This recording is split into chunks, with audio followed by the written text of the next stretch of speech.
welcome to Magic by Design. If you're listening for the first time, welcome aboard. Thanks for taking the time to press play or download. I assume that if you've taken that step, you know why you're here, but just in case. Magic by Design is a podcast in which we are aiming to watch and review every Disney animated feature film. Each and every week, we break down a movie from the Disney canon in an attempt to discover the secrets behind the magic. We watched Disney's 25th animated feature this week, the little-known Black Cauldron. But before dissecting this forgotten entry in the Disney cinematic legacy, allow me to introduce myself. I'm Ken, and I am joined, as always, by my co-host / brother Garrett. Gar, how are you? Yo. What's up? You hated this film. Ken, everything Ken's about to tell you is bias, because Ken went in wanting to hate this film. I don't know.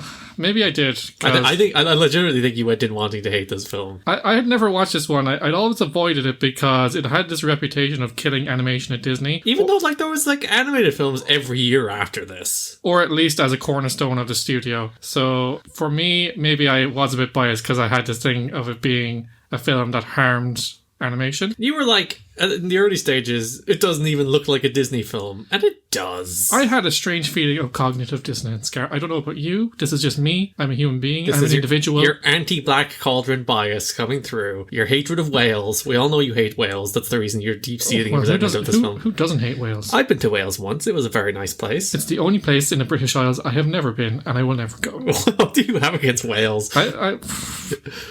Gar, we could do a whole podcast about that. Sheep, mountains, Swansea, football. I think it's a combination of the look, the colour red, and the attempt. I'm going to carry on here. Dragons, the letters L back to back and everything. As I was saying.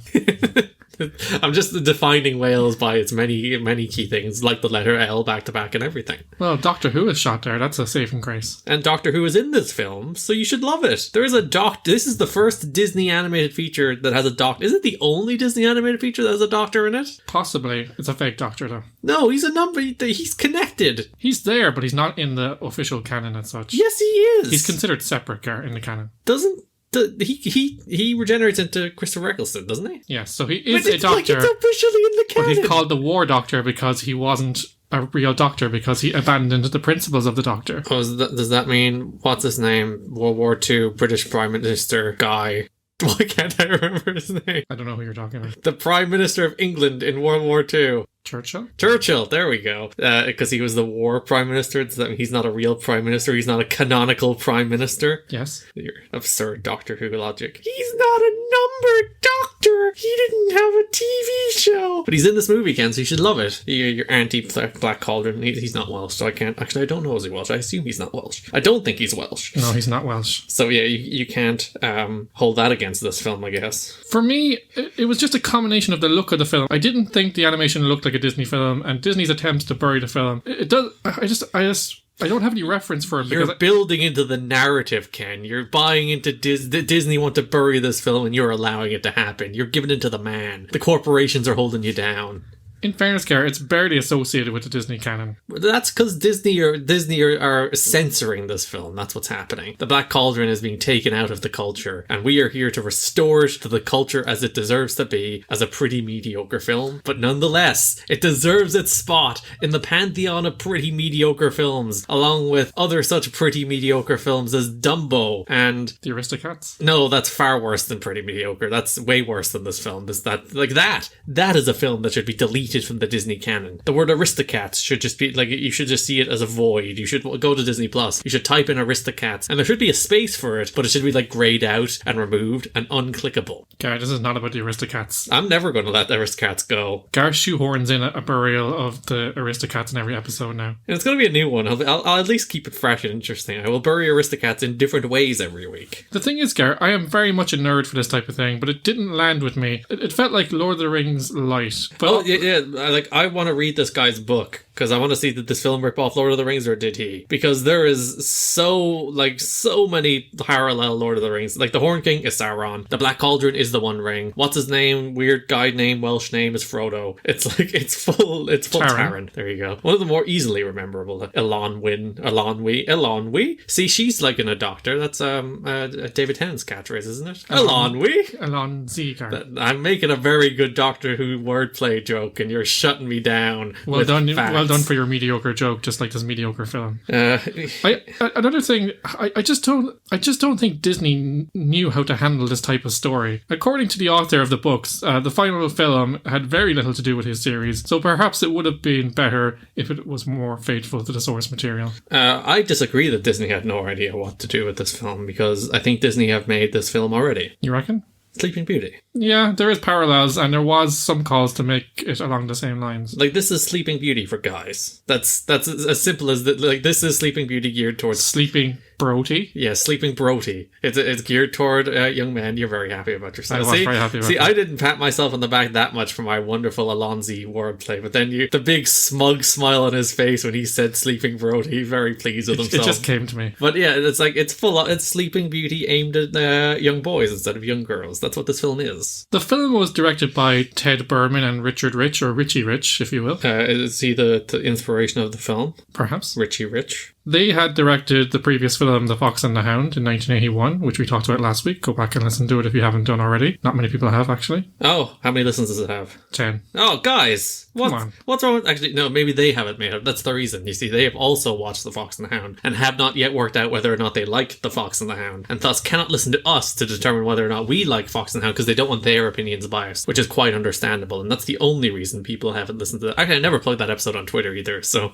Yeah, Gar, you diminished our numbers. I did diminish our numbers. My Twitter plug should have been a new episode of Magic by Design is our talking Fox and the Hound. I don't really know. I'm still ruminating. I still don't really know. I'm just still like, I don't know. It's okay. Good. You can give us an update in a future episode when you decide. When I eventually come down on one side of the Fox and the Hound. Disney optioned the book series in 1971 and production started in 1973. So it was in production for much of the 12 years. 1970s. Yeah. Well, full production. Disney production where it's like, should we make it? How can we make it? I don't think this will work. Change it. Fix it. Move it. Let's not make it. Let's make it. Let's make some of it. Let's shove it in the shelf for a while. Let's come back to it. Nah, it doesn't work. Let's put it away. That's Disney's process by the sounds of it. And actually, it's probably a relatively healthy process where you keep on like chipping away at something until you can eventually, you think, find a way that makes it work. Like a lump of clay. Yes, it requires chiseling. Yeah, so time. It wasn't in full production, but it was tossed around a bit for the entire decade of the 70s. With the budget of 25 to 44 million, that's 60 to 106 million in 2020, it was the most expensive animated film ever made at the time, which took over the mantle from The Fox and the Hound. The film grossed 21.3 million, 50 million domestically. Yikes. So it lost about half its money. Yeah.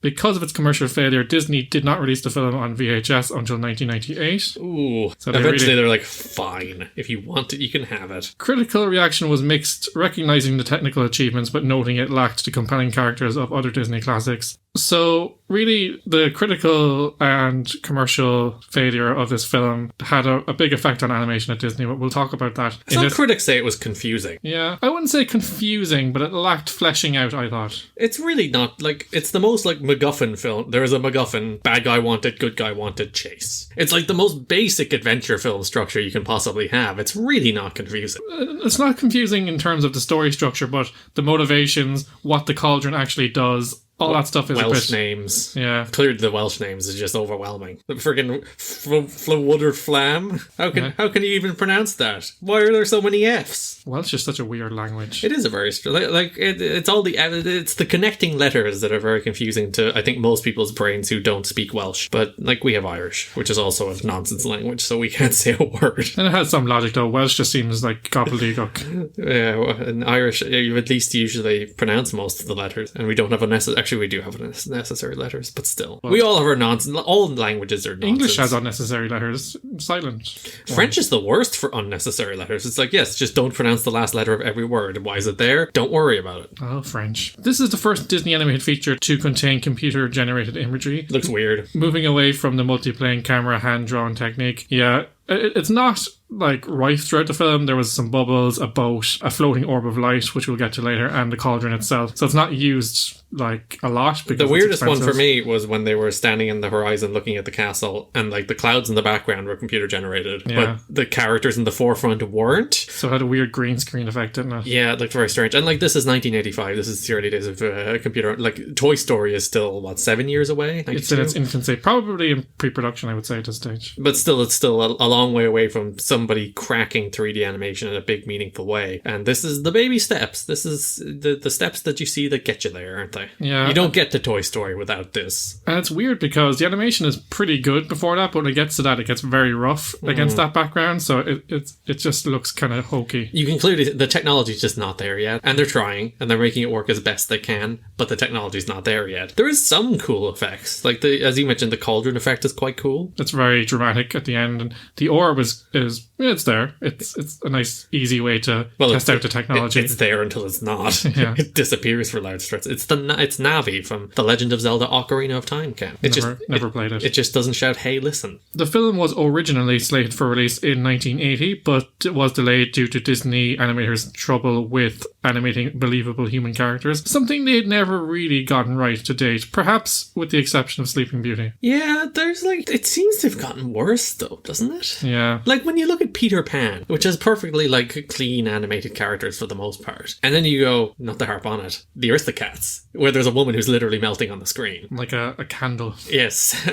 You're like, how does it get worse? And like, these films, money is going back into these films again, you know? It's not like these films are starved of budget. As you said, like Fox and the Hound, which has some human characters, and the human characters actually look mostly fine in Fox and the Hound. But yeah, it's weird that they still haven't quite cracked people. David W. Spencer from the studio's still camera department developed a new process called the Animation Photo Transfer Process, APT, which was used for the first time in the Black Cauldron. It would enhance the technology by which the rough animation would be processed onto celluloid. First, the rough animation would be photographed onto high-contrast little film, and the resulting negative would be copied onto plastic cell sheets that would transfer lines and colours, which would eventually eliminate the hand-inking process, so a lot of poor women lost their jobs. That's okay. Every That's time progress. you start going off the technical stuff, I kind of just zone out and start nodding. It's like, oh, very, very interesting.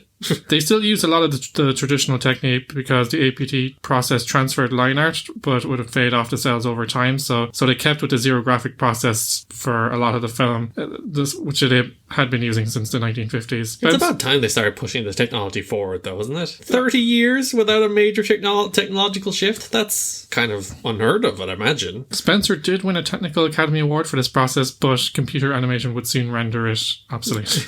There you go. Good idea, but this works better. Well, I suppose at the time it was too expensive to go all in on computer animation, which is why it's only used for set pieces. And computers necessary were like the size of houses, so even the space you'd need for the computer animation. This is the first time we see the classic blue Disney home screen, Gar. Oh yes, the iconic Disney logo, which was not added to any of the others, but which I actually quite like that they didn't add it in post. Yeah. Like that would have felt like a very Disney thing. It's like the branding on the old films has to be consistent with the new ones. Put it in there, and they don't. So yeah, this is the iconic Disney opening, which actually really hasn't changed much in the subsequent 35 years or whatever since this film was released. It's much more sophisticated now, but it's essentially the same thing. The bare bones are still there. It's still the castle, the same music, and the like the sweeping star or whatever it is. I think it's Tinkerbell. Is it Tinkerbell? It's supposed to be Tinkerbell. Well, at least in the new one it is. Shows how much I pay attention. But yeah, it's become fancier looking, but it's still the same basic principle for the last 35 years. We also have no credits at the start for the first time, but this was transferred to the end instead. Which means that 1980s is officially the point in which children didn't have the attention span to sit through credits anymore. So when Disney is like, we cannot have them sit there for 2 minutes at the beginning and see the names of the people who made this film, because they are children with short attention spans in the 80s and they will get bored. So there you go. This is the 1985 is the official point at which children got short attention spans. Disney has determined it. In the future, they'll be in TikToks. The credits will be on TikTok. Yeah, like if you want to see who made the film, you can go back and watch the TikTok with the song from this film, which will actually be a problem for this film because there is none. Yeah, poor Nicole's out of work. We'll get onto that in a minute. The character movement looks very strange. They delayed the film, but they didn't crack it,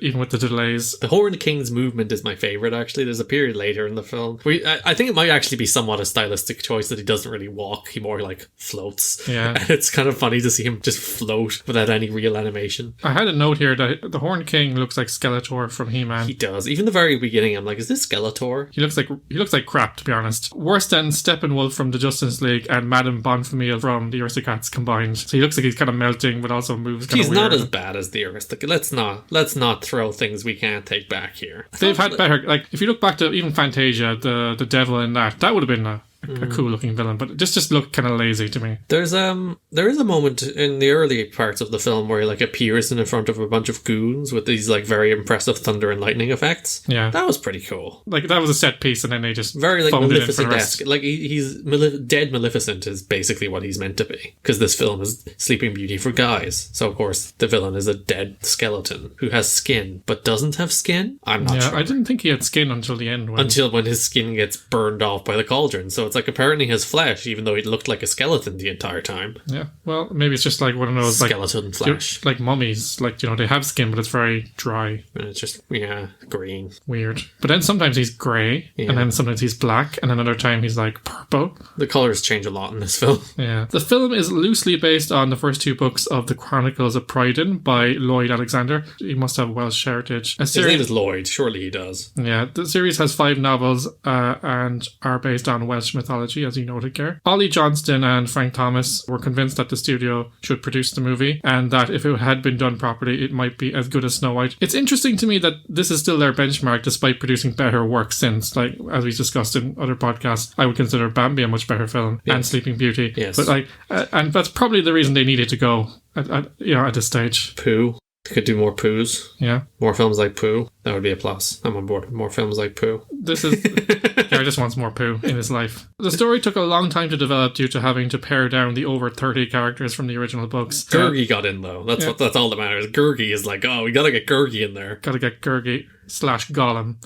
Yes. He's basically Gollum. He has the mannerisms, he has the voice, he has the selfish motivations. But is like sycophantic when challenged and like... Yeah, and self-flagellating as well.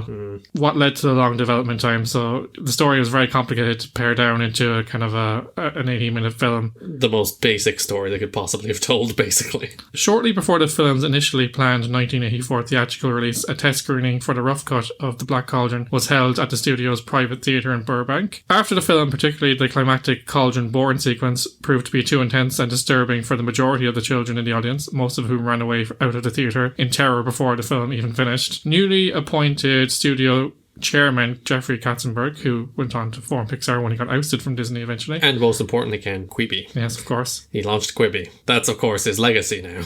Nothing he did at Disney, nothing he did at DreamWorks. Your legacy is Quibi. This is what you've done to yourself. Maybe they could make the Black Cauldron in 10-minute episodes or something like that. He ordered the film to be cut and re-edited to make it shorter and more kid-friendly. The producers resisted, resulting in Katzenberg taking the film into an editing booth himself and attempting to edit it down. The producers went and told on him to Michael Eisner, who stopped him from editing the film, but he still insisted that it be modified and delayed its scheduled release of Christmas 1984 to July 1985 so that it could be reworked. This film has been sabotaged by Disney at all turns, Ken. It took the artistic intent had been compromised. It's meant to terrify these children and scare them like... I don't want to curse, so you won't have to edit. You won't have to add a scare them sockless. There you go. You don't have to edit sockless out. Are you saying it's so scary their socks come off? It's and like shoes? Yes, it's like the cartoon exaggeration where they're so scared that they jump so high that they leave their socks and shoes behind. There you go. Scared sockless. Very good, Gary. Very PG. That's an expression that I will coin and insist is a real expression. That's what this film should do. And they cut it to bits, Ken. They slashed out the integrity of the film, and what's left is something they stuck in the vault and wanted nobody to see ever again. To your point, Gar, the film was ultimately cut by 12 minutes, with existing scenes rewritten and reanimated for continuity. Many of the cutscenes involved extended character interactions, but other trims involved more violent content, such as the undead cauldron born sequence. They really do nothing, don't they? It's like, we're alive! Oh, no. We're dead. No, we're dead again. Like, literally immediately. They do nothing. That's what confused me, because I thought the Horned King was inside it, but at the start of the film. But apparently, I think, as you said, it's the source of his power. So like, it's the same as Lord of the Rings. It's the one ring to rule them all. So if he has the cauldron, he has all the power that he has in the world. But if he doesn't, he's just like a big shriveling skeleton. So it's going to replenish his powers and his army. The undead army would rise with the cauldron. The ending kind of confused me in that everything was going right, and then all of a sudden the cauldron, which is his or Gurgi, they established this very clearly, Ken, that if someone willingly goes into the cauldron, the powers of the cauldron are reversed. So everything that came out is sucked back in. That's the reason everything was being sucked back in. And then he got kicked into it and got burned alive being sucked back into the cauldron. Because we all know the cauldron kills everybody except Gurgi. That's a bit of a weird sequence because it's a very anticlimactic ending, because he doesn't even like, it's not even like a "this is Sparta" kick, because he's just trying to attack Taran, and Taran just kind of kicks him off him, and he's like, no, and slowly falls into the cauldron. There's like at least 30 seconds where he stabilizes and looks like he's rebuffed the attack. But they seem to cut to, and that's probably where scenes were cut, and it probably makes a little less sense. Apparently there's a skip in the soundtrack as well, because they literally cut that sequence without fixing it. I didn't notice that though. But yeah, you can see, because they cut to the other two run back into the room, and all of a sudden he just gets sucked back into the cauldron, and it's like, it does feel like there's like a scene missing there after he's kicked away and before he falls into the cauldron, that they're just like, apparently this is just too terrifying for children, we cannot put it in there. So like, good enough. It's like, it's good enough. It's not much better than that, but it is good enough. It just about works. But as we said, among the most effective things in the film was that cauldron sequence, because it looked really cool with the 3D effects. And he got burned alive. That was gruesome. Yeah, he got all the flesh stripped from his bones. What was left of his flesh anyway. I was very disappointed that there was no neck snap in this film, despite me thinking there was a neck snap, because the Horn King at one stage grabs the minion by the neck, and they make like the neck snap sound as like the crunch. And it's like, oh, he's just neck snapped his minion. This is badass. What a great Disney film. But nah. You thought Disney was going to actually kill off a character. Speaking of, Gurgi gets wished back to life in the end, completely undoing the emotional stakes. I would have respected if they left Gurgi dead. And especially, who doesn't want Gurgi dead? Really? Gurgi's just annoying. It's like, God damn it, Gurgi, get out of here. I found Taran as a protagonist annoying as well. He's every, like, snot-nosed, annoying hero's journey guy. Bit entitled. I feel like Disney doesn't really know how to write young men without them just feeling obnoxious. Being like, oh gosh, I think I'm the best, and then a girl tells me I'm not the best, and I'm like, what are you talking about, girl? But then I learned to like girls. Yeah, because if you look at Peter Pan is probably more obnoxious than Taran is, but they're cut from the same cloth. Yeah, there seems to be a very much a Disney archetype for male and female characters. So people are like, Disney's female characters are all terrible, which like there is problems with Disney's female characters and the way they are presented in many of these films, but they have a male character problem too. Disney are just bad at characters, I think, is what we're learning. Gar, we get a classic magic sword trope in this film as well. Yeah, like Taran is useless. Like literally entirely useless. Even he gets his magic sword and then immediately loses it when people come to try and kill him. But he doesn't even wield it, it wields him. Yes, he literally just to be held in his hand and it will drag him around and save him. A cool song comes on every time he uses it as well. And it makes like lightsaber sound effects like a video game. It's like... It's great cool podcast audio, Gar. Yeah, this is my lightsaber, my knockoff lightsaber noises. That's what that is. So you don't get sued. Yeah. I wonder, just to cut you off as you try to move on, I'm trying, like, there is probably some Star Wars influence in here, isn't there? Like, the sword is a lightsaber, Gurgi is like an Ewok. I'm not sure it was Return of the Jedi out. It would have been the full trilogy actually might have been out at that stage. It would have been in the same time frame, so yeah. I mean, you know, if that's what works with kids and audiences, you're gonna even unconsciously borrow from it. And Taran is not very Luke Skywalker, but there's a bit of Luke Skywalker in there. Yeah, the same journey as such. So the person who is the unlikely hero who achieves his destiny. So this is basically Star Wars crossed with Lord of the Rings and a little bit of He-Man. It's basically like, what do boys like? Jumble, jumble, jumble, jumble. Throw all that stuff in there. But at its heart, it's a classic quest where a troop collects a band of crazy characters along the way. When they did that stuff, that's when I found myself enjoying this film most. You were just there burying Gurgi, and now you're like, when they got Gurgi together. Well, we don't like Gurgi, but like they had the fairy and the minstrel and some of the interplay and dialogue between those characters was fun. Yeah. But other than that, I think this film is perfectly fine. I don't think it's great. I don't think it's like, it's not Aristocats bad. It's not one of the best films. It's not like so bad we never speak of it again. It's like a perfectly middle of the road adventure film that like can't possibly offend anybody, but can't really inspire anybody either. And I really do wonder what about this film was just, fair enough, the box office flop probably is the thing that made me go, oh, put it away, never mention it again. But like on a critical level, it's really fine, even though you hated it from the beginning. The weird thing is, like, I just found it so strange watching it because, as you said, Disney never talk about it. They don't promote it. It used to be in theme parks and they took it out. Yeah, and it's not in Kingdom Hearts. When I saw these characters, I have no reference for them because even if you haven't seen these films, you've seen the characters. They just permeate the culture somehow. But in this, like the witches, the fairies, I'd never seen any of this before, so it was just so strange to have a Disney film that I had no reference for. Kind of cool though, isn't it? It was a kind of like discovering like it's a secret Disney film. Yeah, the analogy I was going to use is like an archaeologist, like, oh, a unique find in the Disney canon that no one's ever seen before. Literally, no one's ever seen before because nobody watches it, and nobody talks about it. Disney talked about rebooting it in 2016, but it still hasn't surfaced. I imagine that they'll make it live action and they might be a bit more faithful to the source material, like psychic pigs and psychic pigs rule though. Henwen. You don't want to take psychic pigs out. The psychic pig was the best. Also, one of my most important notes, it's really nothing to do with this film other than the fact there's a pig in this film, and it reminded me, Waddles. Ah, yes. One of the great Disney pigs. Yes, if we're like, Henwen walked so Waddles could run. That's fair. Garrett, there's not much about the music of this film other than parts of the score are very similar to Ghostbusters. The person who did the score just did Ghostbusters before this. So adventuring makes me feel good. The other bit where it goes that's I've never seen Ghostbusters. Garrett's one of the weird people that's never seen Ghostbusters, but it does have a very Ghostbustery feel in terms of the score. Like Ghostbusters is one of those films where I'm aware of literally all of its cultural references. Like the Stay Puft Marshmallow Man, the Don't Cross the Streams, all that stuff. And I watched a bunch of the Ghostbusters animated cartoon and had the toys from the Ghostbusters animated cartoon as well. But I've never actually seen Ghostbusters, Ghostbusters 2, or the Ghostbusters reboot. Garrett, one of my Halloween traditions is that I watch Ghostbusters 1 and 2 back to back. We're going to do it. I'm not watching it. Garrett, you've got to watch Ghostbusters. Can't force me to watch Ghostbusters. Yeah, there's no music in this film. Yeah, it's confusing for me because, like, again, there's that cognitive dissonance because there was moments in the film that you're like, here comes the song, and I knew there wasn't any songs, but here's the moment where they would put in a song, and it just wasn't there. The epic score, that like they've started introducing these orchestrated scores, really overtakes the visuals for me. There's nothing on screen that matches the grandeur of the orchestra, except maybe the film's climax. But to be fair, this is the kind of film to which like an orchestral score should like thoroughly be like thriving for, as opposed to Fox and the Hound, which is a relatively like low stakes character story. This is like full bombastic adventure. This is where like, oh, you get the orchestra to go wild, but they don't have many scenes for the orchestra to go wild in. So there you go.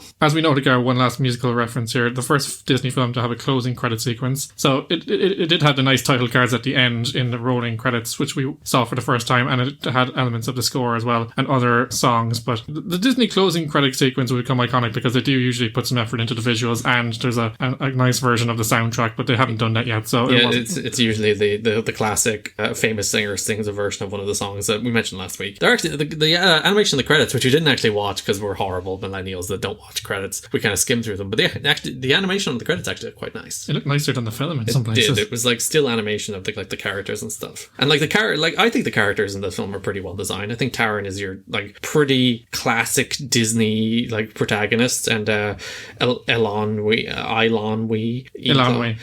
Elonzi is your kind of stock Disney princess. You know, they have the like traditional Disney character design, so if you do character art of those characters, they're going to look pretty good. Oh, we've got to mention, Ken, animation inconsistency, Ken, toward the end of the film. Of course. When they're escaping the castle, Taran goes and he pulls the chain off a gate and he opens the gate, and then they cut to the next shot, we're in the boat and the gate is closed again. Then the next shot after that, they escape through the gate. This kind of animation inconsistency is inconceivable and not tolerated on this podcast, Ken. Legitimately, how does that happen? Yeah, because I'm assuming there's a continuity person on these films that watches it through, and even the animators when they're looking at their stuff, and they do dailies, what they call dailies, where they watch the rough footage and they approve stuff or they tweak stuff. So how does this stuff get through? It's almost as unforgivable as Miss Bianca in The Rescuers wearing a coat and then suddenly not wearing a coat. Like, I really do wonder, like, the number of people that probably had to watch this film before this film was released is like It's at least like 10 to 20, I would imagine. At least. And somehow none of them spot it. Or maybe they did spot it and it's like, it's too late. Let's just print it. It would take far more effort than it's worth to fix. So let's just put it out there. Yeah, it's good enough. Kids won't notice. Yeah. Just nerds like us. In terms of the legacy of this film, Garrett, it was the birth of computer animated graphics being used in animation. During this time, however, they were modelled in computers, but styled using a process called cell shading to look more like traditional animation. Another element that took Disney to new heights during the Renaissance period.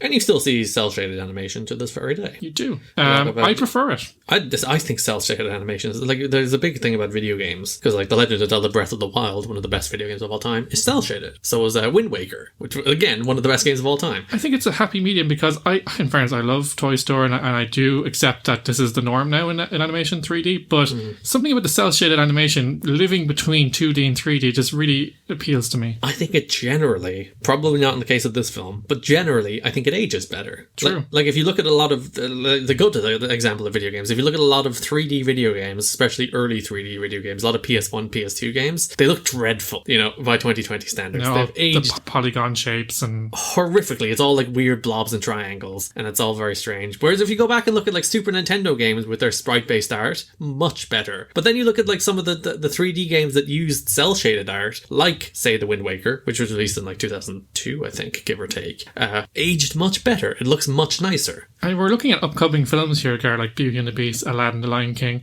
and they hold up to this day. One of the reasons is because it looks as slick and bright and vibrant as anything you could produce today. So that's one of the major legacies of this film. It was also the first Disney animated feature film to feature Dolby stereo sound, another step forward. Yes, very good, I noticed. The first Disney film to receive a PG rating. Oh, it's because of all the violence. It's the neck snap and the disintegration of a character. Like the Horned King really does disintegrate in a very gruesome manner. It's like, oh, all the skin falls off his bones and then his bones fall to dust as he's sucked into the cauldron. It's like, all right. There's also some major cleavage in this movie. Oh yeah, there's a scene where one of the witches gets a frog stuck in her boobs and fondles. The frog is a man turned into a frog as well who fondles her boobs. It's like, ooh, Disney. She just got massive boobs. Very risque. Yeah. The film's poor box office performance resulted in a massive loss for the Walt Disney Studios and put the feature animation department in jeopardy, earning it the nickname the film that almost killed Disney. So the upcoming films were actually not produced on the studio lot. Like the studio lot, if you look at the pictures of it or the videos, the main building has the 7 dwarfs on it, all the signage has all the animated characters on it, but they moved all that off the lot into prefabs down the road. Poor Black Cauldron. It's like, this film is so terrible, we have to kick you out of the building. You can still make your toonies, but we're all in on the live action now. Yeah, great mouse detective. Go make it down the road. My final thoughts on this film, Gar. Like you last week, I'm unsure how to feel about this one. I didn't hate it, but I didn't love it. I'm just kind of indifferent to it. Yeah, I think this is a perfectly solid, like, 5.5 out of 10 film. It's, like, again, it's not so bad that you can shove it away, never to be seen again, but it's, like, I don't think anybody could particularly be like, oh, Black Cauldron, that's one of my faves. Maybe there are.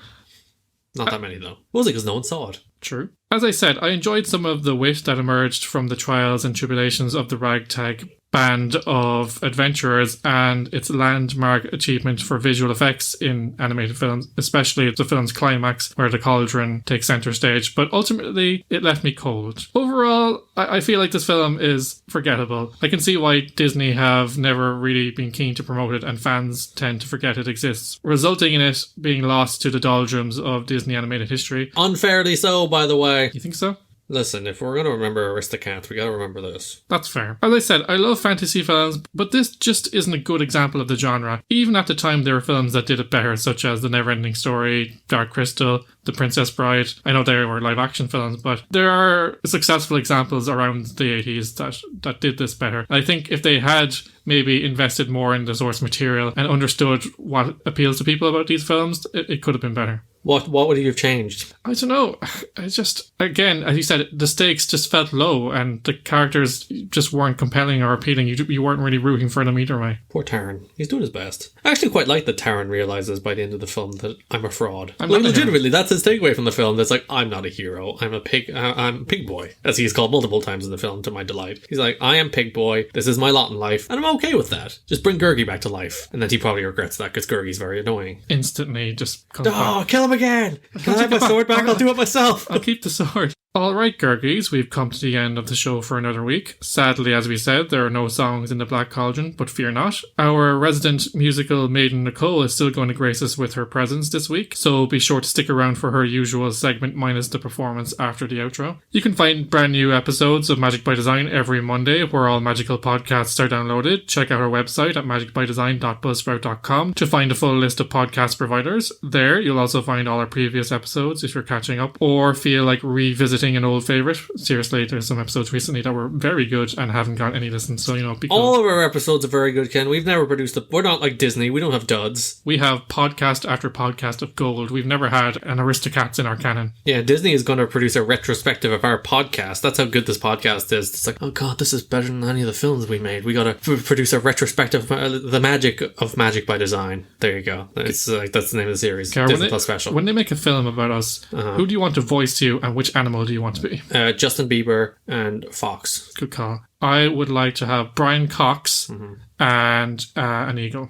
There you go. I don't know. That's just the Fox and the Eagle. That's the first thing that came to my head. Very exciting film. Magic by Design is also on all your favourite social media platforms. You can find us on Facebook at facebook.com/Magic by Design Pod, on Twitter at Magic Design Pod, and on the Insta at Magic by Design Pod. We have some cool stuff up there, some interesting stuff from animated history. And this week, in fact, this last week, we had some of the prints from the original book of The Fox and the Hound. So fancy. If you're interested in that stuff, check it out. If you liked what you heard, please do consider giving us a review on your podcast platform of choice. Share the podcast on your socials, or recommend the show to a fellow Disney fan. If you don't, there's nothing we can do about it, but, we will hold a deep grudge and then bury that grudge in the Black Cauldron until some weird we'll bury them in the Black Cauldron. Yeah, that's it. We're going to unleash the Black Cauldron and suck you into it, and your bones will be stripped of their flesh. We will be back next week at the same time, same place, with Disney's 26th animated feature, The Great Mouse Detective. But until then, stay safe, and remember, the more we find to love, the more we add to the measure of our hearts. That's not from the Black Cauldron, but it is from the books. Now then, Nicole is here to regale us with some fun facts about the music of the Black Cauldron, and I am happy to report that our next film does indeed have songs, so normal service will be resumed next week. Is this the only one that doesn't have songs? Not the only one, but it's one of the few that don't. I think Fantasia technically doesn't have songs, but we found one that had words. There you go. There you go. That was Ave Maria, wasn't it? Yeah. Yeah, technically we found Ave Maria in the film with our fine-tooth comb. We're such good podcasters and researchers. Thanks for listening, and over to you, Nicole. Hello there, Disney lovers. It's me, your musical correspondent Nicole, coming to you live from my bedroom. This week, let us stir the Black Cauldron.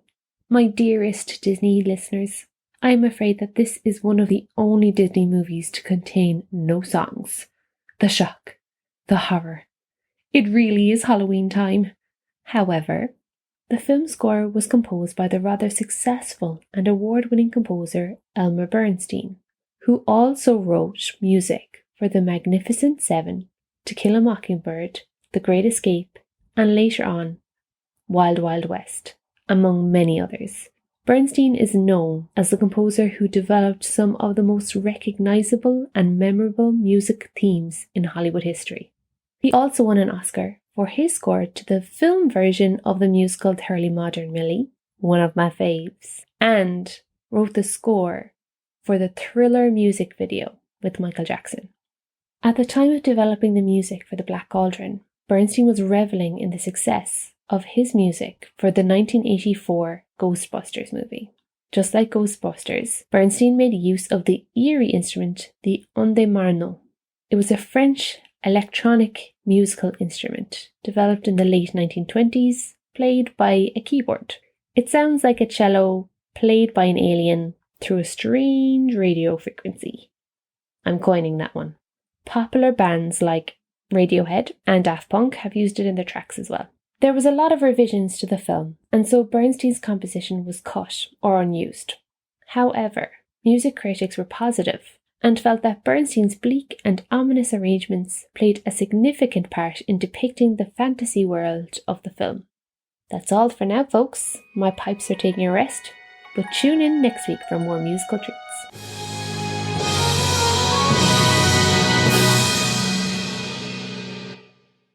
Do you want us to come up with a Black Cauldron song? I thought Nicole might do that, but she didn't. She didn't? No. Alright, we're going to come up with a Black Cauldron song. So it's like, la la la, la la la, Black Cauldron, la la la, la la la, Black Cauldron. Taran goes on an adventure. He's really quite useless. He tries to use a sword, but the sword really uses him. Everybody's name is unpronounceable. Everything is based in Welsh myth. Everything that happens, it has no stakes. Gurry's annoying, comes back to life. Black Cauldron, Black Cauldron. Oh, it's the Black Cauldron. Full of Disney tropes, falls in love in one day. Annoying protagonist, mediocre villain, comes to a conclusion that's not really inspiring. Black Cauldron, Black Cauldron, Black Cauldron.